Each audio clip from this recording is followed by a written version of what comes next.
قوة إلا بالله العلي العظيم توكلت على الحي الذي لا يموت والحمد لله الذي لم يتخذ ولدا ولم يكن له شريك في الملك ولم يكن له ولي من الذل وكبره تكبيرا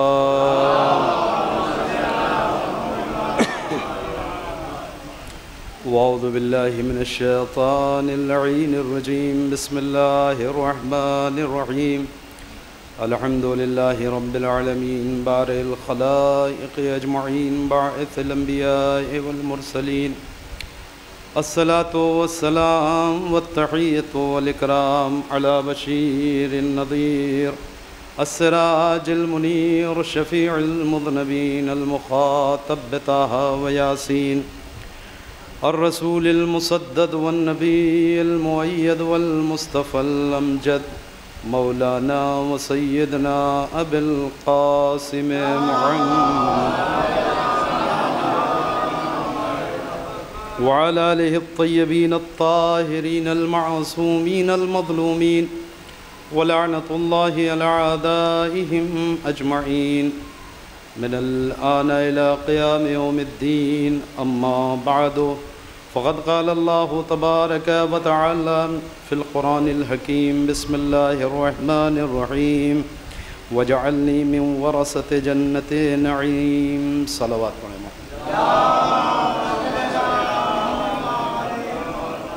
عزیزان گرامی، قبل اس کی آغاز گفتگو ہو، گزارش ہے کہ ایک بار سورہ حمد اور 3 بار سورہ اخلاص کی تلاوت فرمائے. اس کا ثواب مرحوم سید احمد علی زیدی پیارے ابن مرحوم سید نواب علی زیدی کی روح کو اصال کریں.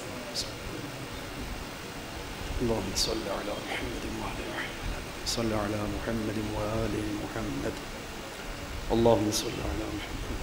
بسم اللہ الرحمن الرحیم الحمد للہ رب العالمین الرحمن الرحیم مالک یوم الدین ایاک نعبد و ایاک نستعین اهدنا الصراط المستقیم صراط الذین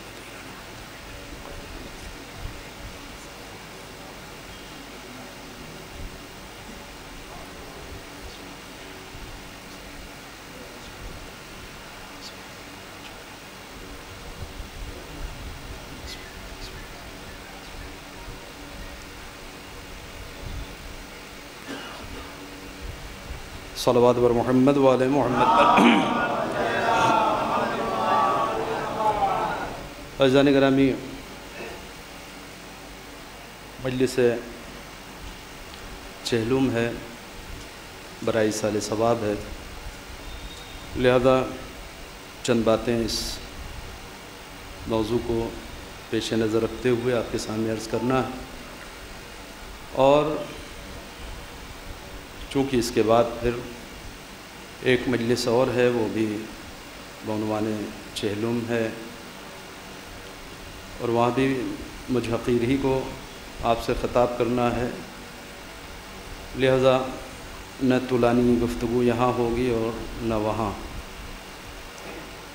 البتہ ایک بہت پرانی گفتگو جو چند برس قبل میں نے کسی علاقے میں کیا تھا اور وہ ناتمام تھی، تو کچھ احباب کی یہ خواہش اور فرمائش ہوئی کہ آپ اسے پورا کریں. یہ اچھی بات نہیں ہے کہ گفتگو شروع ہوتی ہے اور پھر، لیکن مشکل یہ ہے کہ 2 مجلس میں بھی گفتگو مکمل نہیں ہو سکتی، لیکن ایک قدم اور آگے بڑھا جا سکتا ہے.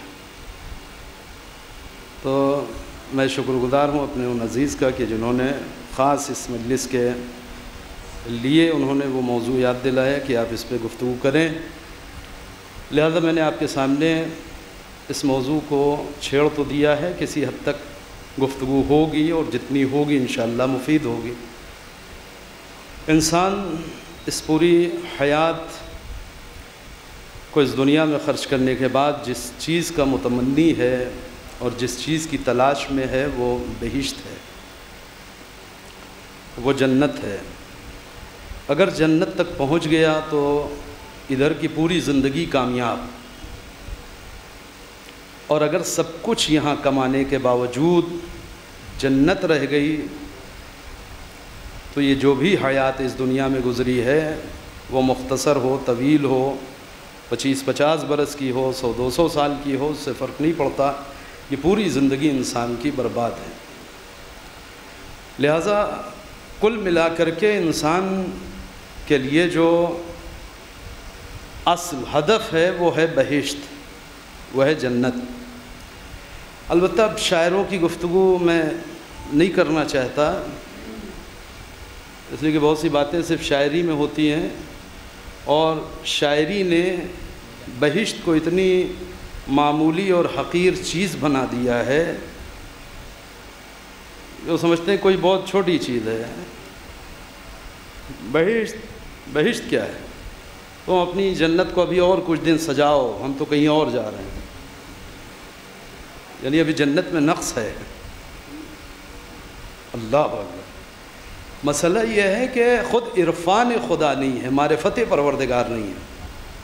اگر انسان اللہ کو پہچان جائے تو یہ سمجھ جائے گا کہ وہ شے کہ جسے اللہ نے اپنے نیک بندوں کے انعام کے لیے منتخب کیا ہے وہ کوئی ہلکی چیز نہیں ہو سکتی۔ توجہ کریں آپ، خدا جس چیز کو اپنے نیک بندوں کے لیے انعام بنا دے وہ چیز کوئی معمولی تو نہیں ہو سکتی۔ چنانچہ بہت ساری آیتیں ہیں قرآن مجید کی جہاں پر خالق کائنات نے بہشت کا تذکرہ کیا ہے اور جنت کے صفات بیان کیے ہیں، جنت کی خصوصیتیں بیان کی ہیں، جنت میں یہ، جنت میں یہ، جنت میں یہ۔ مگر ان ساری گفتگو کو میں نے چھوڑ کر کے قرآن مجید کی ایک آیت کا انتخاب کیا ہے اس موضوع کے تحت، موضوع کے لیے، کہ جسے اگر انسان سمجھ لے تو حیثیت جنت سمجھ میں آئے، بہشت کی اہمیت سمجھ میں آئے۔ آپ بتائیں کہ خود رسول اللہ صلی اللہ علیہ وآلہ وسلم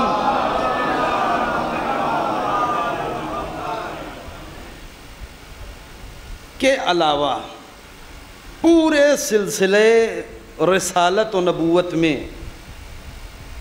یہ تو معلوم ہے نا آپ کو کہ سارے انبیاء برابر نہیں ہیں اور سارے رسول برابر نہیں ہیں۔ قرآن کہہ رہا ہے بسم اللہ الرحمن الرحیم تلک الرسل فضلنا بعضهم علی بعض، ہم نے بعض رسولوں کو بعض پر فضیلت دی ہے، یعنی سب برابر نہیں ہیں۔ ایسا نہیں کہ سب نبی ہیں تو سب برابر ہیں یا سب رسول ہیں تو سب برابر ہیں، نہیں، سب میں فرق ہے، حیثیتوں کا فرق ہے، عظمتوں کا فرق ہے، فضیلتوں کا فرق ہے۔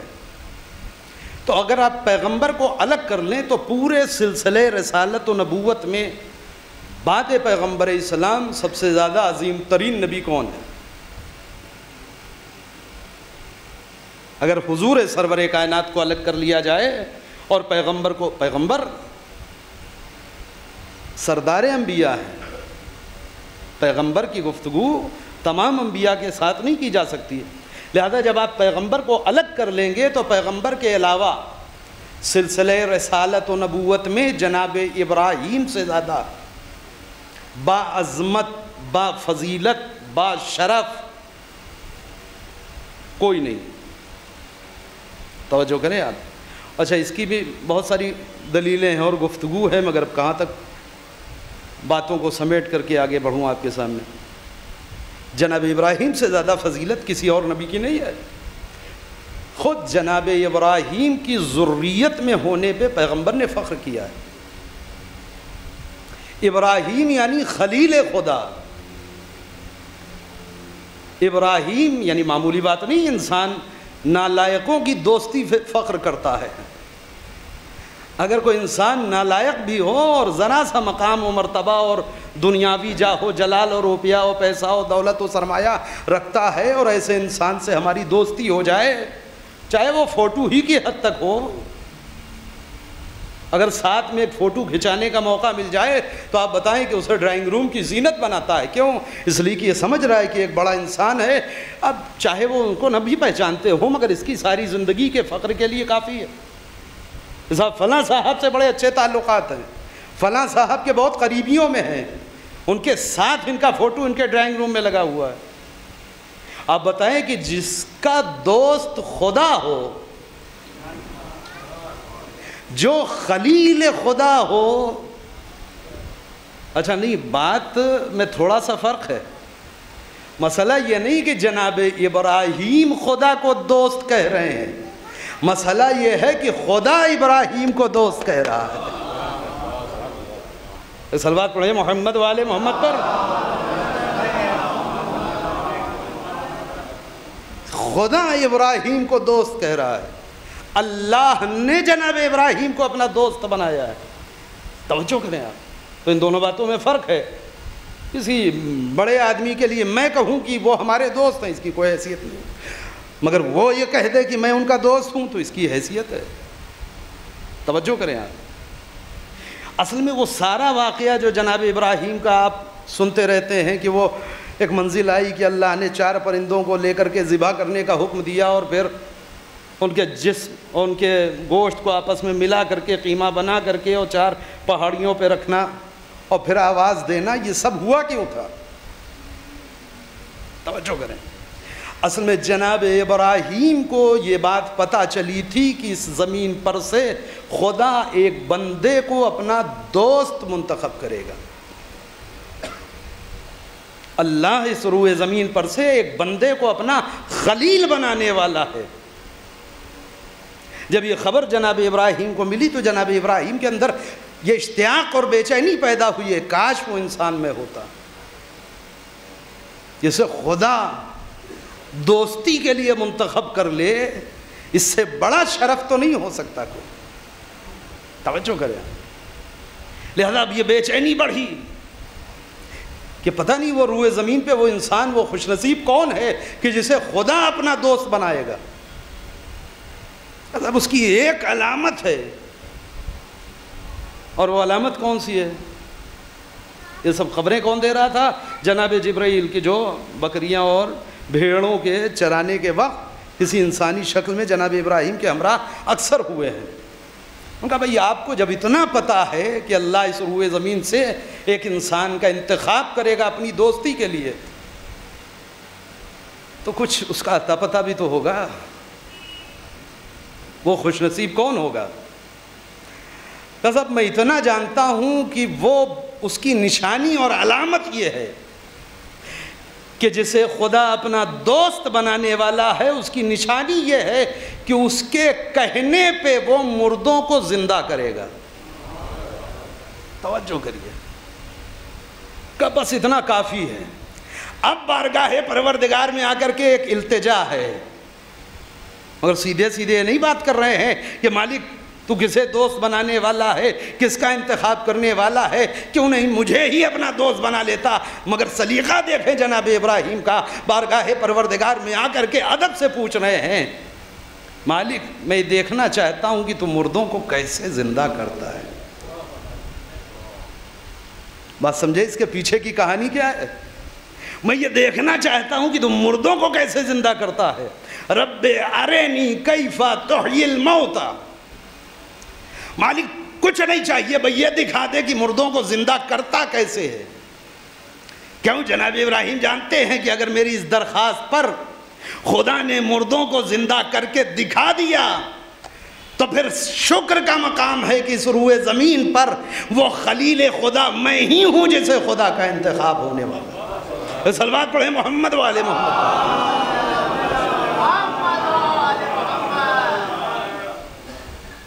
اصل میں جب تک روایت کے پس منظر کو آپ نظر میں نہ رکھیں یا کسی آیت کے شان نزول کو نہ سمجھیں تب تک بات کچھ کی کچھ ہو جاتی ہے. اب اس پہ کتنے نقطے پڑھے گئے ابھی تک. یہ ہوا کیا تھا کہ اللہ نے فوراً پلٹ کے پوچھا ابراہیم اولم تؤمن، ہاں ایمان نہیں ہے؟ کہا بلا ہے تو ایمان، ولیکن لیطمئن قلبی، دل کو مطمئن کرنا چاہتا ہوں. کس بات سے؟ کہ تو مردوں کو بھی زندہ کر لیتا ہے، اب دل مطمئن ہو گیا. جی نہیں، دل کو اس لیے مطمئن کرنا چاہتا ہوں کہ وہ خلیل میں ہی ہوں جسے تو چننے والا ہے. یعنی اپنی خلت کے انتخاب پہ مطمئن ہونا چاہتے ہیں. مضطرب کس بات پر ہیں؟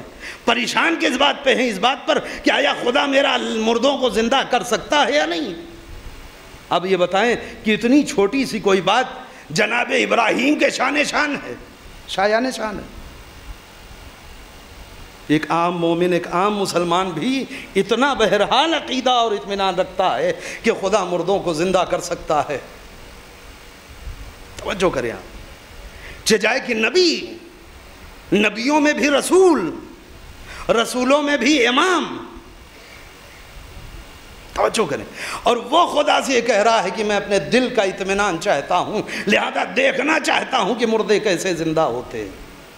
لہذا اس ساری گفتگو جو ہے وہ اطمینان کے لیے، کس اطمینان کے لیے؟ کہ میں ہی خلیل ہوں اللہ کا، اس روئے زمین پر مجھے ہی خدا نے اپنی خلت اور دوستی کے لیے منتخب کیا ہے۔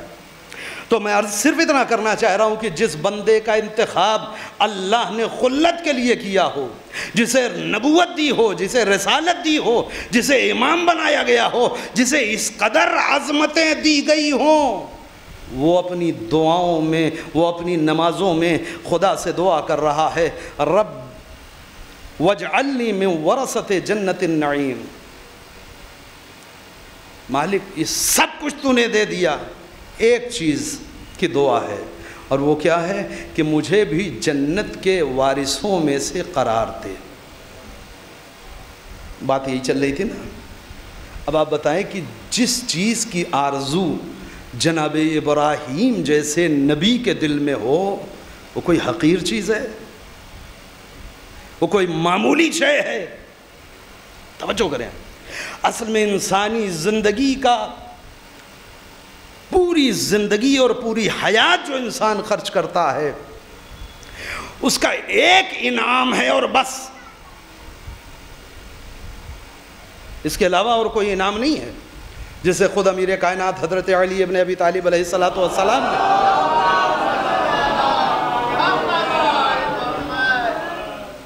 ارشاد فرمایا نہج البلاغہ کے فقرہ کہ انسان خبردار،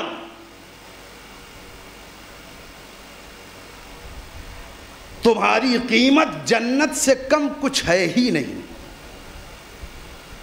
لیس لِأَنفُسِكُمْ ثَمَنٌ إِلَّا الْجَنَّةِ، تمہارے نفس کی قیمت جنت سے کم کچھ نہیں۔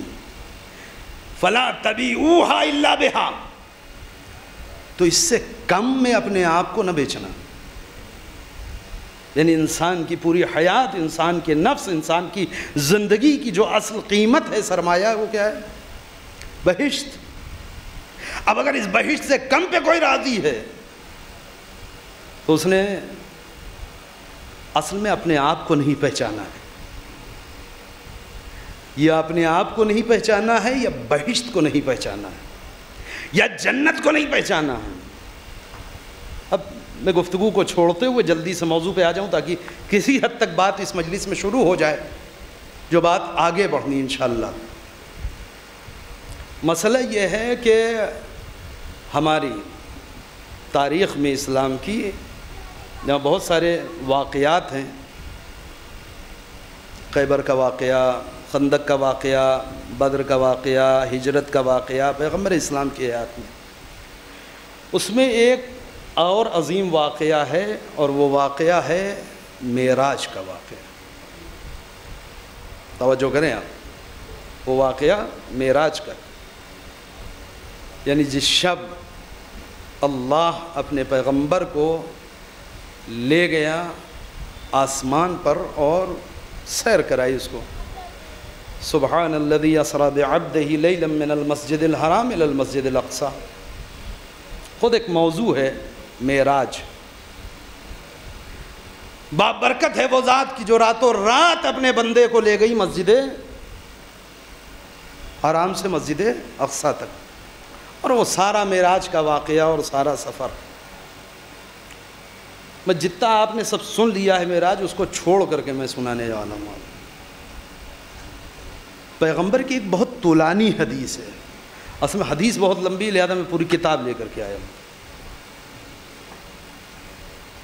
پیغمبر فرماتے ہیں کہ معراج کی شب جہاں اللہ نے مجھے تمام عالم کی سیر کرائی، وہاں دو چیز خصوصیت سے پیغمبر نے مشاہدہ کیا۔ وہ کیا تھا؟ وہ کون سی شے؟ ایک صلوات پڑھیں محمد والے محمد.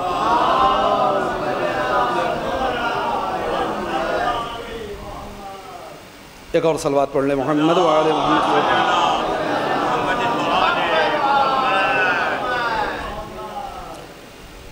دو چیزیں جو خصوصیت کے ساتھ پیغمبر نے مشاہدہ کی شب معراج، وہ کیا تھیں؟ جنت اور جہنم، جو اصل میں ٹھکانہ ہے اس دنیا کے بعد کا، یا بہشت یا دوزخ. اب پیغمبر اسلام نے اس پوری حدیث کو نقل کیا. جنت میں داخل ہونے کے کتنے دروازے ہیں معلوم ہے؟ جنت میں داخل ہونے کا کتنے راستے ہیں، اس کے دروازے کتنے ہیں؟ توجہ کریں آپ. ایک جاگتی ہوئی صلوات پڑھ دیں محمد والے محمد.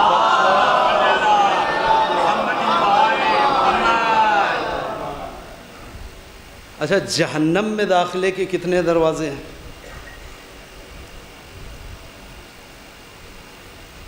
دیکھیں کچھ چیزیں تو خود قرآن بتا چکا ہے نا، اور رمضان میں پڑھتے بھی ہیں ہم لوگ. جہنم کے دروازے بھی بتائے گئے. جنت میں جانے کے کتنے دروازے؟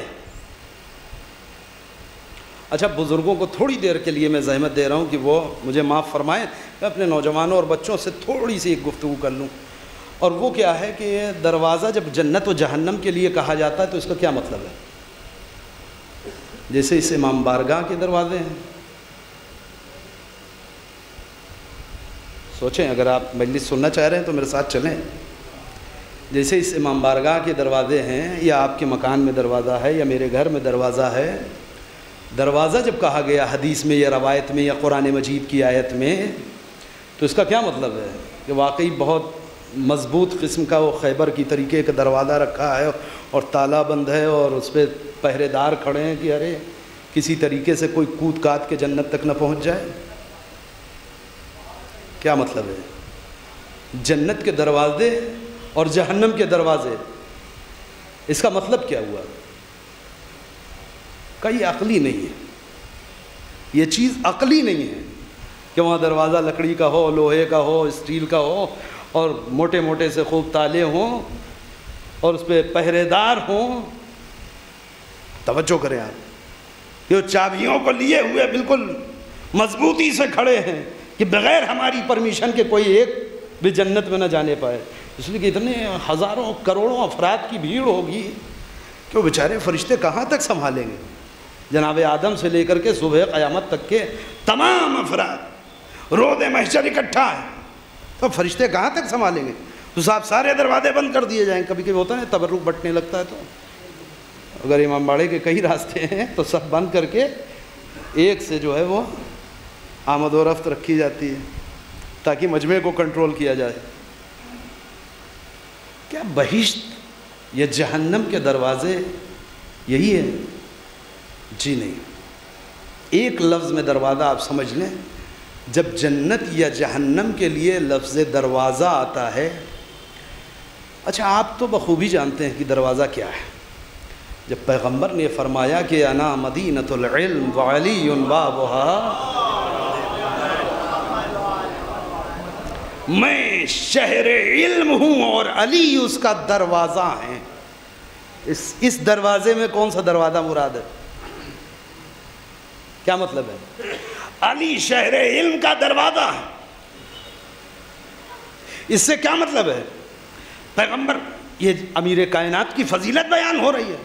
یعنی ایک دروازہ یا ایک انسان کے مقابلے میں ہو سکتا ہے؟ میری وہ حیثیت وہی ہوگی جو میرے گھر کے دروازے کی ہے؟ جی نہیں. دروازہ جمادات میں سے ہے. میں اشرف مخلوق کی ایک صنف میں سے ہوں، صنف میں سے ایک فرد ہوں، چجائے کی امام. اور پیغمبر یہ کہہ رہے ہیں کہ میں شہر علم ہوں، علی اس کے دروازہ. یہاں دروازے کا مطلب کیا ہے؟ کہ دروازے کا مطلب یہ ہے کہ علم پیغمبر تک جانے کا راستہ صرف ایک ہے، اسے علی کہتے ہیں. یعنی علم پیغمبر تک اگر پہنچنا چاہتے ہو تو علی ہی کے ذریعے سے پہنچ سکتے ہو. تو اصل میں ذریعے کو، راستے کو دروازہ کہا جاتا ہے۔ اب اگر قرآن جنت یا جہنم کے لیے یا حدیث جنت و جہنم کے لیے دروازہ کہہ رہی ہے تو اس سے مراد وہ لوہے یا لکڑی کا دروازہ نہیں ہے جسے آپ لاک کر دیا کرتے ہیں۔ مطلب یہ ہے کہ بہشت میں جانے کے 8 راستے ہیں۔ جنت میں جانے کے 8 راستے ہیں۔ جنت کے 8 دروازے کیا مطلب ہے؟ یعنی ان 8 راستوں سے جنت تک جایا جا سکتا ہے۔ جہنم کے لیے قرآن کہہ رہا ہے کہ 7 راستے ہیں، 7 دروازے ہیں۔ 7 دروازے کیا مطلب ہے؟ یہ 7 وہ خطرناک راہیں ہیں کہ جو سیدھے اگر ان راستوں پہ انسان پڑا تو سیدھے جہنم میں جائے گا۔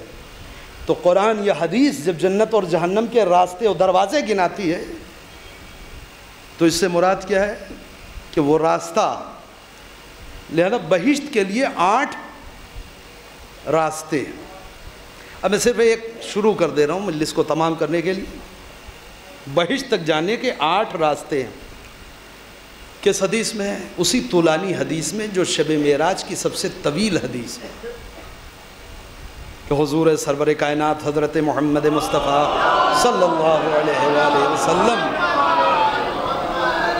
اب یہ پورے اشرے ہی کا موضوع ہے کہ اگر 8 راستے ہیں تو اگر ہر راستے پہ ایک گفتگو تو ایک اشرہ ہے۔ جہنم کے 7 راستے ہیں، 7 دروازے ہیں اسی حدیث میں۔ اگر ان 7 پہ گفتگو ہو تو تقریباً ایک اشرہ ہے۔ مگر لطف کی بات یہ ہے کہ جو حدیث کا انداز ہے، پیغمبر فرماتے ہیں کہ میں نے ہر دروازے پہ جا کر کے دیکھا۔ اب یہ سب اشارے ہیں، اسے آپ سمجھ لیں استعارے ہیں۔ پیغمبر کہتے ہیں کہ میں جب بہشت کے پہلے دروازے پہ آیا تو بہشت کے پہلے دروازے پہ 4 جملے لکھے ہوئے دیکھے، اور ممکن ہے کہ سارے لوگ یہاں کے بعد اس مجلس میں نہ ہوں، کچھ نئے ہوں، کچھ پرانے ہوں، تو اتنی سی بات یہیں عرض کر دوں کہ ان 8 دروازوں پہ پیغمبر نے فرمایا کہ میں نے 4 جملے لکھے دیکھے۔ یعنی اس ایک دروازے سے وارد ہونے والے 4 صنف کے لوگ ہیں، یعنی 32 طریقے ہیں اصل میں بہشت میں جانے کے۔ توجہ کریں آپ، وہ جو میں نے چھوڑ دیا تھا ایک آدھ مجلس پڑھ کر کے، اس کی وجہ یہی تھی کہ یہ پوری ایک مجمع نہیں کہ اس کے سامنے 32 گفتگو کی جا سکے۔ لہذا پیغمبر یہ فرماتے ہیں کہ میں نے ہر بہشت کے، جنت کے ہر دروازے پہ 4 جملے لکھے دیکھے۔ کیا مطلب ہے؟ بہشت خود پیغمبر کو یہ پیغام دے رہی ہے کہ آپ کی امت کے لیے یہ راہ اللہ نے منتخب کیا ہے، اگر ان 4 راستوں کے ذریعے سے پہنچنا چاہیں تو مجھ تک پہنچ سکتے ہیں۔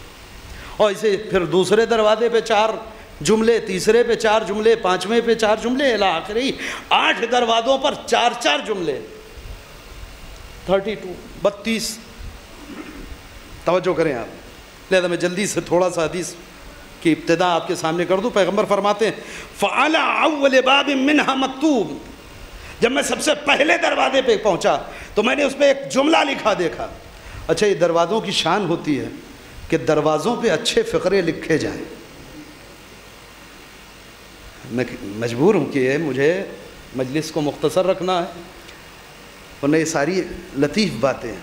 آپ دیکھیں کہ جتنی عظیم دروازے ہوں گے ان دروازوں کے اوپر کچھ نہ کچھ کتبہ ضرور ہوگا۔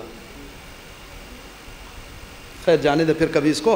پیغمبر کہتے ہیں پہلا دروازہ، کہ جب میں پہلے دروازے پہ پہنچا تو میں نے اس دروازے پہ لکھا کیا دیکھا؟ فَعَلَى أَوَّلِ بَابٍ مِّنْهَا مَكْتُوبٌ لا الہ الا اللہ محمد رسول اللہ علی ولی اللہ۔ اس صلوات پڑھیں محمد والے۔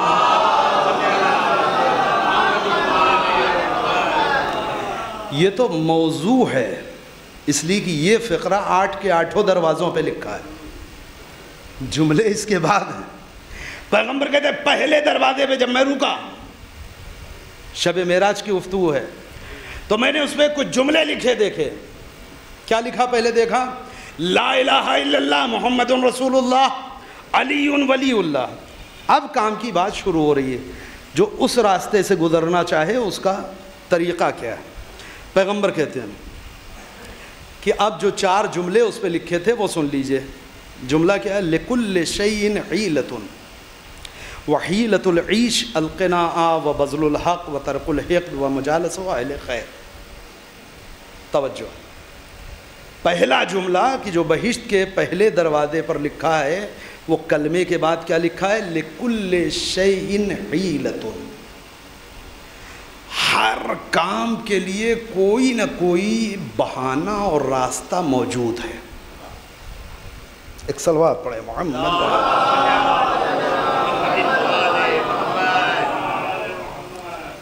توجہ کریں آپ، یہ بہت قیمتی جملہ ہے. بہشت کے دروازے پہ اگر یہ فقرہ لکھا ہے اور اللہ کا محبوب پیغمبر، یعنی اس سے پہلے جتنی خبریں ہیں یا اس کے بعد جتنی خبریں ہیں پیغمبر کے پاس، وہ سب وحی کے ذریعے ہے. جبریل آ کے بتاتے ہیں اور پیغمبر پہنچا دیتے ہیں. مگر یہ وہ حدیث ہے کہ جو پیغمبر نے خود دیکھا ہے اور آ کے بتایا ہے. لِكُلِّ شَيْءٍ حِيلَةٌ. توجہ کریں. اللہ نے انسان کے ہر امر، ہر کام کے لیے کوئی نہ کوئی بہانہ اور راستہ رکھا ہے. دیکھیے یہ بہت عظیم نقطہ ہے، اسے آپ محسوس کریں. ہیلہ کہتے ہیں بہانے کو. اصل میں لوگ کہتے ہیں نہیں ہیلہ حوالہ کر رہے ہیں، بہانے بازی کر رہے تھے. وہ کیا مطلب ہے؟ بہانہ ایک اچھی چیز بھی ہے اور بری بھی چیز ہے. جیسے لالچ. لالچ خود نہ اچھی ہے اور نہ بری ہے. یہ دیکھا جائے گا کہ لالچ کس چیز کی ہے. اگر وہ چیز اچھی ہے تو لالچ اچھی ہے، اگر وہ چیز بری ہے تو لالچ. کوئی آدمی مجلس سننے کا بڑا لالچی ہے. وہ صاحب نہ رات دیکھتے ہیں، نہ دن دیکھتے ہیں، نہ بھوک کا احساس، نہ پیاس کا احساس. بھائی یہ سن لے کہیں مجلس ہو رہی ہے، چھوٹ جائے مجال ان سے. یہ والی لالچ اچھی ہے بری ہے؟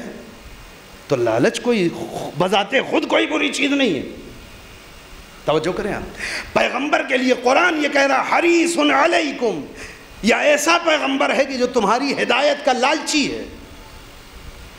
تو اگر کسی انسان کے اندر کسی کی ہدایت کی لالچ ہو کہ ایک کو صحیح راستہ دکھایا، 2 کو دکھایا، 3 کو دکھایا، وہ مطمئن ہی نہیں ہو رہا ہے، لالچ بڑھتی جا رہی ہے. تو اب یہ لالچ اچھی ہے بری؟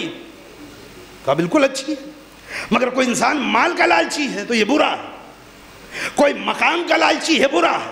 کوئی منصب کا لالچی ہے یہ برا ہے. بالکل ویسے ہی بہانہ خود نہ اچھا ہے نہ برا.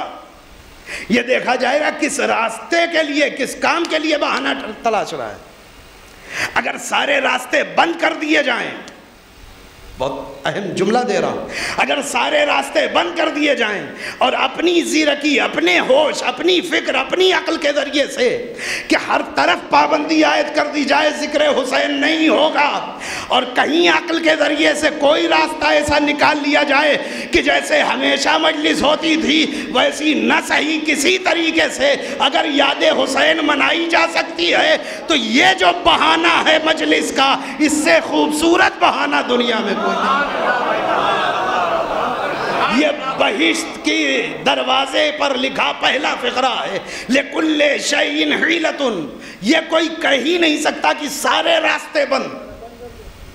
یہ کوئی نہیں کہہ سکتا پیش پروردگار کہ سارے راستے بند تھے. جی نہیں، سارے راستے کبھی نہیں بند ہوتے. یہ کہاں لکھا ہے؟ بہشت کے دروازے پہ. یعنی کسی منزل پہ آ کے آپ یہ خدا کے سامنے کہہ ہی نہیں سکتے کہ میں صاحب یہ کام تو کرنا چاہتا تھا مگر سارے راستے بند تھے. مجلس کو یہیں پہ تمام کر رہا ہوں عزیزو، اگر آپ نے محسوس کر لیا. آپ کہہ ہی نہیں سکتے کہ اس کام کا ہر راستہ من جانب الجہاد، تمام طریقوں سے ہر طرف سے میں نے غور کر لیا مگر اس کے تمام راستے بند تھے.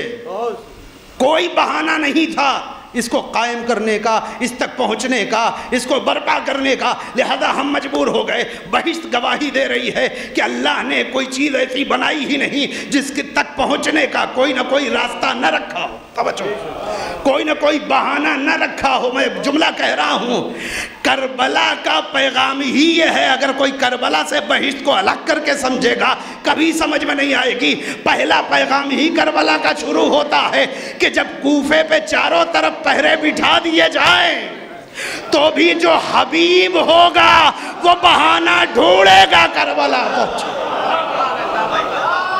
صلوات پر محمد وعلى.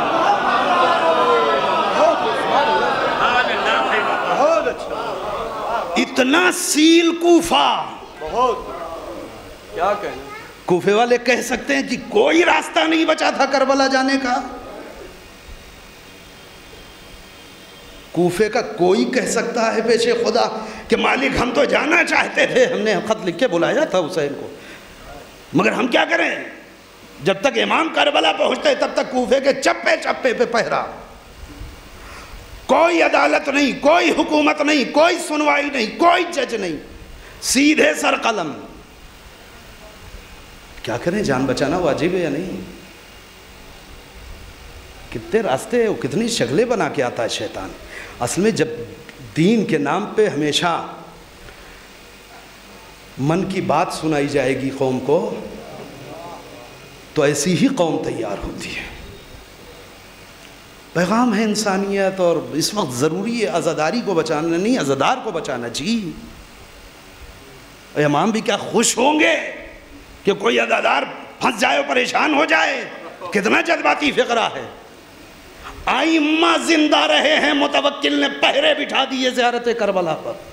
کسی امام نے نہیں کہا کہ تمہارا ہاتھ ہمیں قیمتی ہے زیارت چھوڑ دو. کسی امام نے نہیں کہا کہ تمہارا پیر ہمارے لیے قیمتی ہے زیارت کربلا چھوڑ دو. کسی امام نے نہیں کہا یہ کون سی حماقت ہے کہ ہمارے دو شیعہ جائیں، ایک قتل ہو جائے، ایک زیارت کر کے واپس آئے. یہ کون سی عقل مندی ہے؟ دونوں زندہ رہو، پھر جب زندگی رہے گی پابندی ہٹے گی، زیارت کی جائے گی. آپ سمجھے؟ یہ دین تھا یا یہ وہ دین ہے؟ لِكُلِّ شَيْءٍ حِيلَةٌ. ہر چیز کے لیے کوئی بہانہ اللہ نے رکھا ہے. اب عقل اور انسان کی بیداری اور انسان کے ہوش کا امتحان کہ واقعی لقلقہ لسانی تھا. پرسکون ماحول میں قالین بچھا کر کے وہ مجلسیں ہو رہی ہیں اور بڑے عزت و احترام سے، تو ہم سب سے بڑے حسینی ہیں.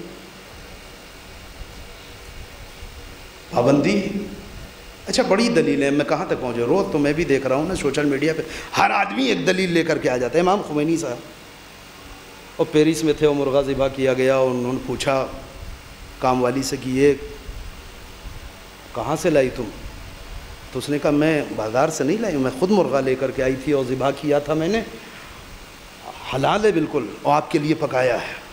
امام خمینی نے ہٹا دیا کہ اس کو کوڑے میں پھینکو. کیوں؟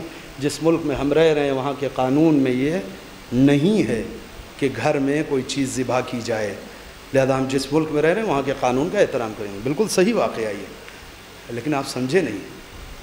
امام خمینی اس ملک کے باشندے نہیں تھے.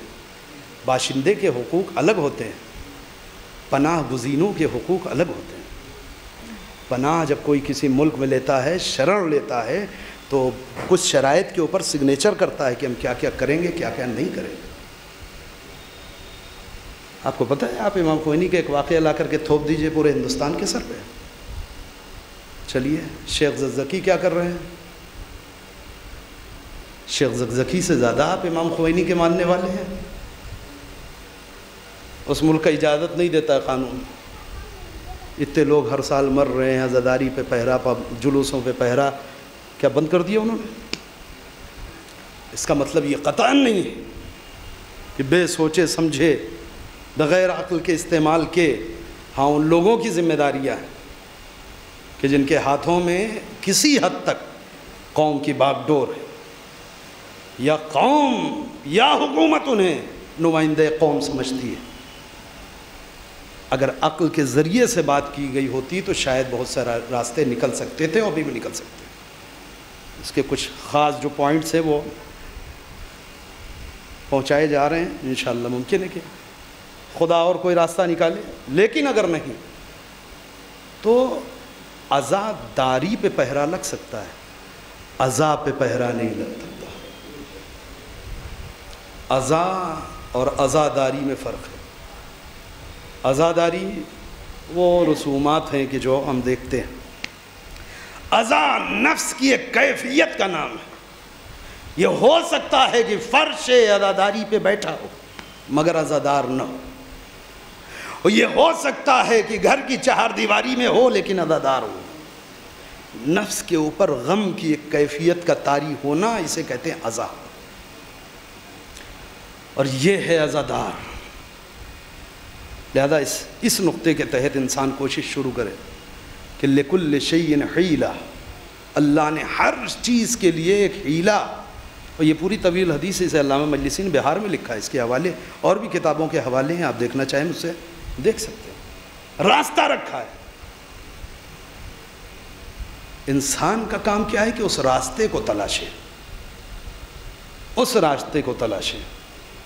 یہ فکر کا امتحان ہے, یہ اس کے ایمان کا امتحان ہے, یہ اس کے جذبے کا امتحان ہے. چنانچہ آپ دیکھیں کہ سارے راستے بند, مگر اس کے باوجود اسی کوفہ سے جناب حبیب آ جاتے ہیں. جناب مسلم ابن اوسجہ جیسا بوڑھا صحابی آ جاتا ہے. جوان گھر میں بیٹھے رہ گئے, کوفے کے بوڑھے راستے پیدا کر کے آتے ہیں. آپ دیکھیں گے بہانہ کیسے ہے. بہانہ نہیں تو یہ ہے کیا, اس کو کہتے ہیں بہانہ, نیکی تک پہنچنے کا بہانہ. عام حالات میں سیدھے بیٹھ کر کے گھوڑے پہ آپ سفر کریں, جس شہر میں چاہیں داخل ہو جائیں, جس شہر سے چاہیں باہر نکل جائیں, مگر آپ حسین تک پہنچنے کے لیے بہانہ چاہیے. لہذا غلام کو بلاتے ہیں, ایسا کرو یہ میرا گھوڑا پکڑو, اسے لے کے تم دیکھو فلاں فلاں فلاں فلاں راستے سے اس قبیلے کے اور اس گلی سے گزر کے فلاں مقام پہ پہنچو اور منتظر رہو جب تک میں نہ آؤں. اور غلام بھی قریبی ہے, اتنا تو حس کر لیا اس نے کہ آقا سفر کا ارادہ رکھتے کہاں کا. حالات ایسے ہیں کسی سے نہیں بتا سکتے, غلام سے تو بالکل نہیں. لیکن غلام محسوس کر رہا ہے کہ سفر ہے کہاں کا. وہ اپنے راستے چلا, میں کہاں سے آؤں گا یہ نہیں بتایا غلام کو. شہر سے باہر نکلنے کا خود اپنے لیے دوسرا راستہ انتخاب کیا. ٹہلتے بات کرتے, کچھ دیر کہیں محلے میں بیٹھے ہیں, کہیں کچھ لوگوں کے بیچ میں گفتگو کر رہے ہیں, ایک ایک اسٹیپ ایک ایک قدم آہستہ آہستہ اٹھاتے ہوئے کسی کو شک بھی نہ ہو کہ یہ شہر سے آہستہ آہستہ باہر جا رہے ہیں. نہ کوئی سامان سفر ساتھ میں, نہ کوئی بیگ ہے, نہ جولا ہے, کچھ نہیں. کسی کوئی شک ہو کہ صاحب یہ کہیں باہر جانے والے, کچھ نہیں. مزے کی بات یہ گھوڑا تک نہیں ہے تو پیدل کہاں جائیں گے. لہذا ٹہلتے ٹہلتے, اچھا ایسا نہیں کہ ان کو خبر نہیں تھی کوفے کے ایک دروازے پہرا تھا, باقی سارے راستے کھلے تھے. جی نہیں, ہر راستے پہ پہرا تھا, مگر اتنا اطمینان کے ساتھ اور بالکل معمولی انداز میں, بے سر و سامانی, بغیر گھوڑے کے اور بغیر کہ پہرے داروں کو بھی شک تک نہیں ہوا کہ یہ کربلا بھی جا سکتی اتنی دور. توجہ کریں, اپنا ٹہلتے ٹہلتے ٹہلتے ٹہلتے اس مقام تک پہنچے کہ جہاں پہ پہلے سے غلام کو بھیجا تھا گھوڑا لے کر. تو یہ تھا لِكُلِّ شَيْءٍ حِيلَةٌ, ہر کام کے لیے ایک راستہ ہے. ہاں مگر اس راستے کو طے کرنے میں کچھ تاخیر ہو گئی, مگر اتنی نہیں ہوئی جتنی حسین نے خط میں لکھا تھا. حبیب تم پہ ہمارا سلام, تم تو واقف ہو ہمارے حالات سے, تم تو پیغمبر کی نسبت, ہماری نسبت جو پیغمبر سے ہے اس سے خوب واقف ہو. مگر حبیب یہ سمجھ لو کہ اب زمانہ بدل گیا ہے. میں اپنے اہل و عیال کے ہمراہ کربلا میں ہوں. حبیب اگر ملاقات چاہتے ہو تو عاشور کے دن ظہر سے پہلے پہلے آ جاؤ. حبیب اتنا پہلے چلے ہیں کہ سارے راستوں کو طے کرنے میں بھی ظہر سے پہلے پہنچنا ہے حبیب کو, عصر کے, لیکن حبیب اس سے بھی پہلے پہنچے. لہذا میں نے جملہ کہا کہ اتنی تاخیر نہیں ہوئی جتنا حسین نے لکھا تھا. ہاں غلام نے جتنا محسوس کیا تھا اس کے اعتبار سے کچھ تاخیر ہو گئی. کہتے ہیں اب جو حبیب پہنچے ہیں تو جب منظر دیکھا تو غلام ایک ہاتھ گھوڑے کے گلے میں ڈالے ہوئے، ایک ہاتھ سے اس کے چہرے پہ ہاتھ پھیرتا جا رہا ہے، گھوڑے کی آنکھوں سے آنسو ٹپک رہے ہیں، اور غلام اس کے کان میں کہہ رہا ہے نہ گھبراؤ، بس تھوڑی دیر اور تھوڑا سا اور انتظار کر لیتے ہیں، چند لمحے، اگر اب میرا آقا نہ آیا نا تو نہ گھبرا، میں خود تیرے اوپر سوار ہوں کہ کربلا چلوں. میں نے کہا تھا کہ غلام نے محسوس کر لیا تھا میں خود کربلا چلوں گا. جملہ پڑھوں آپ کو، حبیب کو حسین کے خط نے اتنا نہیں رلایا تھا جتنا اس منظر نے رلایا. ہم ماما اتار دیا، منہ پیٹنے لگے، کہ مولا مجھے نہیں پتا تھا آپ پہ وہ وقت آ گیا ہے کہ اب جانور آنسو بہا رہے ہیں. غلام کی طرف دیکھ کے کہتے ہیں مگر تو نے دل خوش کر دیا، میں مطمئن ہو گیا کہ میرا غلام بھی عاشق حسین. جو عاشق حسین ہو سے غلام تو نہیں بنایا جاتا نا. میں نے تجھے آزاد پہلا تحفہ لے میری جانب سے عشق حسین کا، محبت حسین کا پہلا انعام، جا آزاد. ایک غلام کے لیے اس کائنات میں آزادی سے بڑی کوئی نعمت نہیں. مگر ہاں عشق اگر سچا ہو تو اپنی قیمت جانتا ہے نفس. حبیب گھوڑے پہ سوار، غلام نے پیر پکڑ لیا. کہا خوب کہا آپ نے، جب تک آپ کی خدمت کی باری تھی اپنے ساتھ رکھا، اب فاطمہ کے لال کی خدمت میں جا رہے ہو، مجھے آزاد کر کے جا رہے ہو. حبیب نے سر سے پیر تک اسے دیکھا. تو بھی چلے گا کربلا؟ کہ میں بھی چلوں گا. اب میں مقتل پڑھ رہا ہوں آپ کے سامنے، کوئی جذباتی گفتگو نہیں کرتا. گھوڑا تو ایک ہی ہے، چلنے والے دو ہیں، کوئی 10-5 کلومیٹر کا سفر بھی نہیں ہے. ایک ہی گھوڑے پہ 2 لوگ بیٹھ جائیں.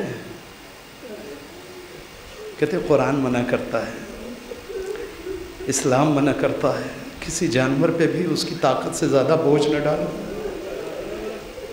حبیب فقیہ ہے، حبیب کوئی معمولی نہیں ہے، فقیہ ہے. فقیہ جسے حسین فقیہ کہہ رہے. کیا کرے، حبیب بھی بوڑھے ہیں. حبیب بیٹھ جائے تو غلام اب غلام نہیں ہے، اب تو یہ ناصر حسین ہے، اب تو یہ حسین کا نصرت کرنے والا ہے. جانتے ہیں آپ، ایک فقیہ راستہ نکالتا ہے. کیا ہے جملہ؟ لِكُلِّ شَيْءٍ حِيلَةٌ، ہر کام کے لیے ایک راستہ ہے. کیا راستہ نکالے؟ مقتل کہتا ہے.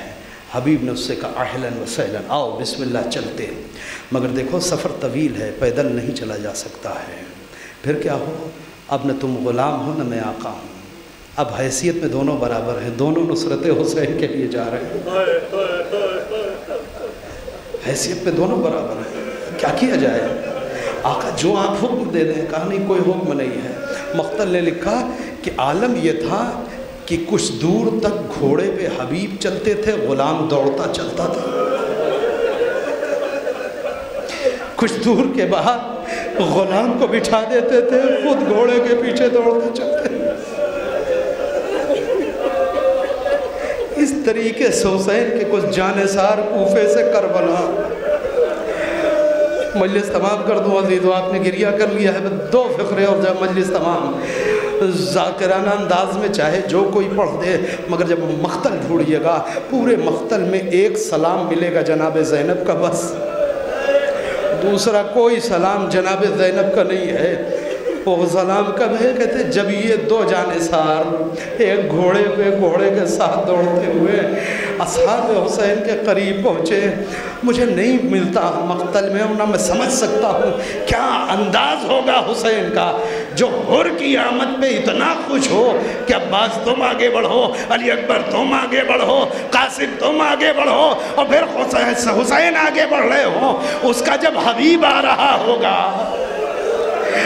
جب بچپن کا دوست آ رہا ہوگا جسے خط لکھ کے بلایا ہے، اس حبیب کی آمد پر حسین کے اوپر کیا حالت ہوگی، حسین کی کیفیت کیا ہوگی مجھے نہیں پتا، مگر ہاں اتنا ہے کہ جب شور خوشی کا بلند ہوا، اہلاً و سہلاً مبارکباد گلے ملنے کا خبر خیمے کے اندر پہنچی، زینب گھبرائی، فدہ ارے ذرا باہر کی خبر لاؤ، فدہ آئی، فوراً پلٹی ہے، بی بی مبارک ہو، بچپن کے دوست حبیب آئے ہیں۔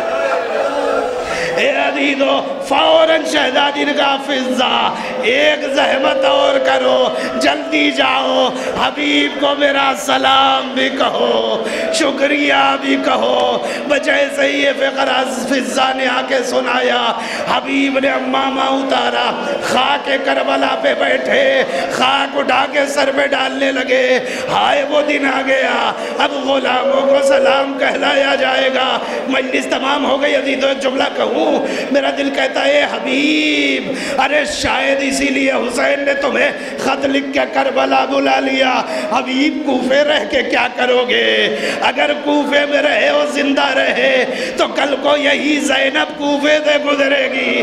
ارے جس سے زینب کا سلام برداشت نہیں ہو رہا، اس سے زینب کی بے ردائی کیسے ہو؟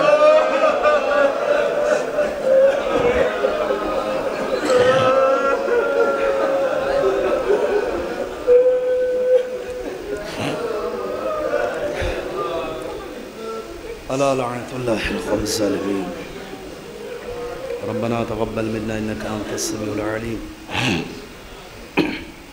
بار الہ ہمارے اس عمل کو قبول فرما، ہمارے گناہ کبیرہ و صغیرہ کو بخش دے، ہمیں اس وقت تک دنیا سے نہ اٹھا جب تک کہ تیری والے محمد کی ذات ہم سے راضی و خوشنود نہ ہو جائے۔ پروردگار پوری دنیا میں جہاں کہیں بھی محبان اہل بیت بستے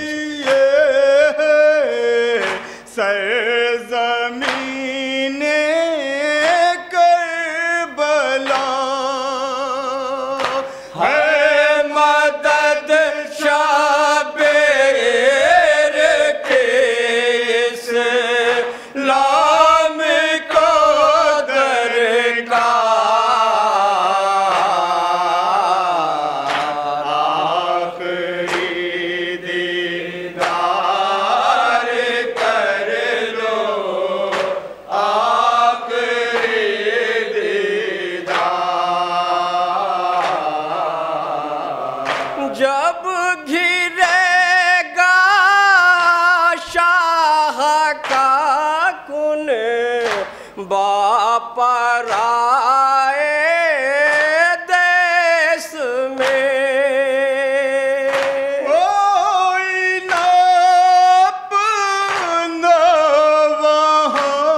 اب نہ